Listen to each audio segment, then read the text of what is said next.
Hello everyone, my name is Rami Albarghouthi, Appalachian State University, the Legal Environment of Business, December 2, 2014.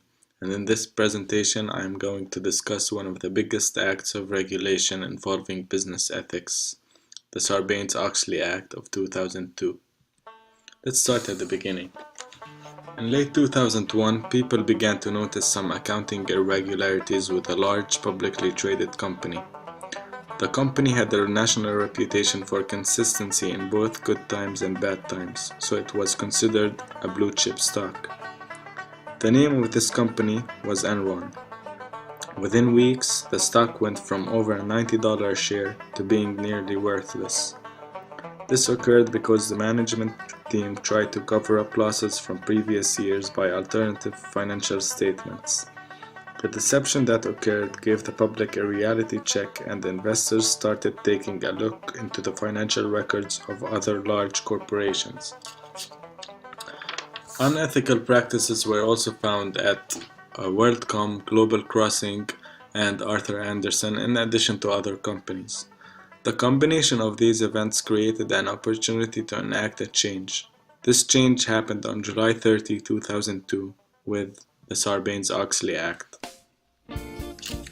The act was introduced in the Congress by U.S. Senator Paul Sarbanes of Maryland and U.S. Representative Michael Oxley of Ohio. Their intention was to create a law which will restore the faith of investors back in corporate America. By imposing stricter standards on financial institutions, there would be an increase in the reliability of financial statements created by any given company. Let's take a deeper look on what the Sarbanes-Oxley includes. First, officers of the company are required to sign financial statements for accuracy. This holds them personally accountable for any misrepresented data. Second, an increased fine and a prison sentence were set for individuals who attempt to defraud investors or misrepresent actual figures. Third, the company must provide a description of its internal controls. This is an attempt to increase the confidence of the public in that organization by allowing them to gain an insight into the company's procedure. Fourth, the company is responsible for hiring an independent accounting firm to come in and audit accuracy of their financial reports. The financial reports are now required to have a section dedicated to the auditor's opinion as the accuracy of the figures presented in their reports. Fifth, the companies now are mandated to report all off-balance sheets transactions on their reports. And finally, the Securities and Exchange Commission is given more power to look into companies that are suspected of wrongdoing. The SEC will now do random reviews of companies to ensure that they are complying with the Sarbanes-Oxley Act. The reports are then published and released to the public for viewing. The SEC has a special division that is designated to work with Sarbanes-Oxley issues. This division is called the Public Company Accounting Oversight Board. Now, who has to comply with the Sarbanes-Oxley Act? All U.S. publicly traded companies, subsidiaries of foreign companies in the U.S., private companies that are preparing an initial public offering. What if a company does not comply with the Sarbanes-Oxley Act? According to the statutory law, it is up to $1 million in fines, up to 10 years in jail, and if a company intentionally defrauds investors, up to $5 million in fines and up to 20 years in jail. One of the biggest and most recent Sarbanes-Oxley problems is the Walmart problem.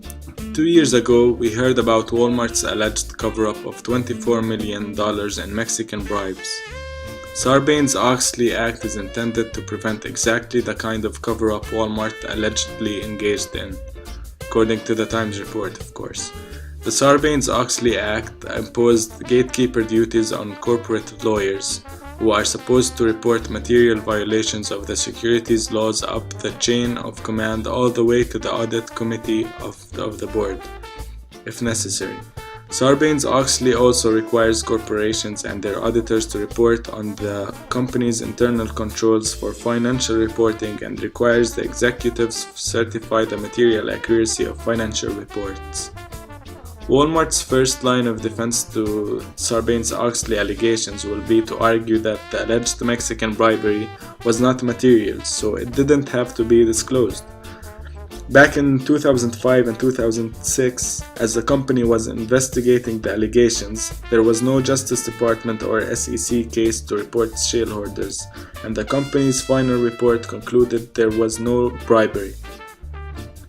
You could imagine people saying we don't have to disclose or there's no certification case unless you have an underlying disclosure case. I believe it would be simpler for the SEC to assert a controls case against the corporation. However, I think Walmart's leaders should be worried. Senior people were hearing things went bad. I don't know what they knew, but it's very likely they knew enough to be concerned about the certifications. There's no physical proof right now for what is happening right now, but it is worth mentioning that a Walmart spokesman declined to respond to emailed questions about the company's potential Sarbanes-Oxley violations. Here's a story that shows some of the problems with the Sarbanes-Oxley Act. As I said previously, lawmakers passed Sarbanes-Oxley in 2002 in response to accounting scandals at publicly traded companies. As a reaction to the document destruction in the Enron matter, Congress made it a crime to knowingly destroy or cover up any record, document, or tangible object with the intent to obstruct an investigation. Now, 8 years later, the Justice Department cited the Sarbanes-Oxley provision in criminal charges against Florida fisherman John Yates. The case stemmed from a Gulf of Mexico encounter in which a Fish and Wildlife officer found 72 grouper on Mr. Yates' boat that appeared to be less than the 20-inch minimum size limit.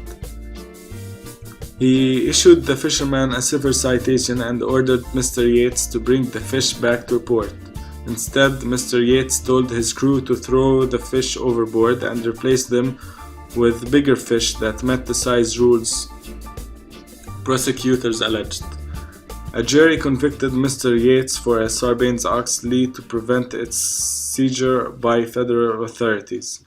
He was sentenced to 30 days in jail plus 3 years of supervision after his release. I want to conclude by reminding you of a point I mentioned at the beginning.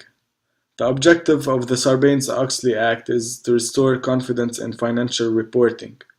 Without the investing public's confidence, our securities markets, which are the engine of our national prosperity, would cease to operate.